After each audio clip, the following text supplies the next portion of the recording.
He didn't want us to just accept it. He wanted us to know why. Now, in response to that, Gordon MacDonald, who is a pastor and another theologian, partway through his ministry, began to contemplate those words, and he had these comments to say about it. He said, does God really want conversation? Does God really desire my patient, or particularly my impatient questions? After all, he says, I've got a lot of the latter. And if he's really interested, well, is he? If I could get my own impatient questions off my chest and shoot them heavenward with a bit of passion and a bit of challenge, maybe I'd feel a tad better. Perhaps God wouldn't mind my advice on some occasions. Advice which, of course, he's free to accept or reject. Would it be all right to shout to God about a few things I think are wrong with me and the rest of the world?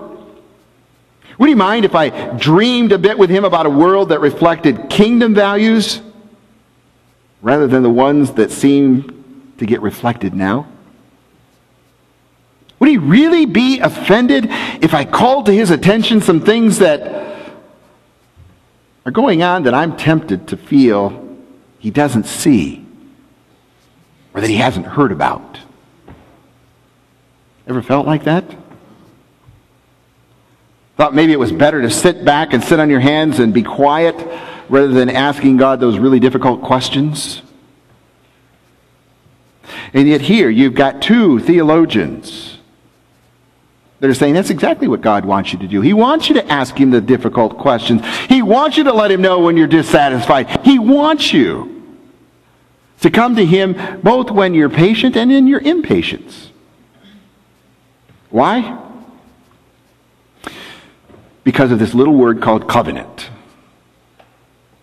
God wants to live in covenant with us as a people. Now, our attorney just stepped out of the room because I was going to ask him a really neat question. He knew. Covenant's like a contract, but it isn't. In a contract, you have two parties that sit down and they draw up some things that they agree on, and at the end, they both sign it. And then hopefully you live out those things, and if you don't, it tells you what the penalties are. Now, a covenant is similar, except for it's much more interested in the relationship between the parties. Probably the closest thing that we have to a covenant that we can understand are treaties between nations. Treaties are those things that we write down sometimes after war, sometimes to prevent war. Sometimes with equal partners, sometimes with unequal partners. And when they write those down, they spell out all the things that are to happen and all the conditions that are going to make those happen and all the consequences in case they don't happen.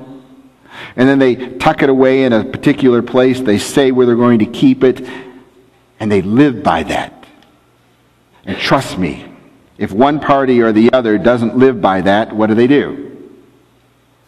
They pull it out.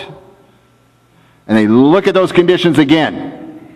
And then they say, right here, Article 234, Section C, number 42. Yeah, that's about how long treaties are.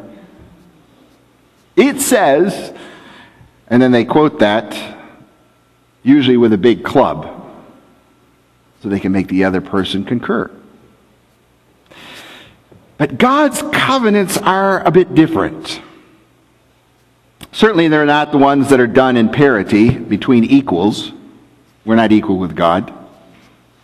It was more akin to what the Near Eastern people believed as vassal covenants or vassal treaties. A vassal, obviously, was someone who was subjected to the will and the authority of another. You know, if you ever studied medieval history and you knew all the knights and castles and kings and all of that, they had vassals, right? Servants is what it was. And it spelled out relationships. And they always let you know where you stood. which was usually nowhere. But God is our God is a bit different when he draws up a covenant. We've had a number of those in the Old Testament and in the New Testament. God drew up a covenant with Noah. Remember that after the flood? He said, I won't do this again. So, whose hands did God bind? His own. Nah, that's not right. That can't be. That's not the way that a treaty is made, right? If you won, you bind the hands of the other one. Not yourself. But God did. Then he draws up a covenant with Abraham. That's a strange one. He says, Abraham, because you have been faithful, I'm going to make you numerous as the stars in the sky or as the sand on the seashore. And the fact that you're 90-some years old really doesn't bother me at all. I'm still going to do this. That was a covenant. God made the promises. Abraham said to say, okay, I'll go for that. He drew up ones with David. He drew up ones with Jeremiah. Actually, Jeremiah doesn't have a covenant. Jeremiah points us to a new covenant. It's Jeremiah 31 that tells us that God is about ready to strike a new covenant with his people. Why? Well, because these other three didn't seem to hold. So God's going to try it again. He's going to make it a little more clear. And then in Matthew 26, verse 28, he draws this out and he speaks it through his son, Jesus. And a new covenant I make with you this day.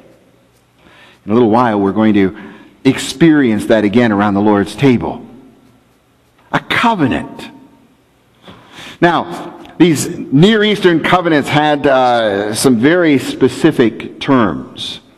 You really had to follow a particular order in order for it to maintain its legality. First of all, you started out with an introduction.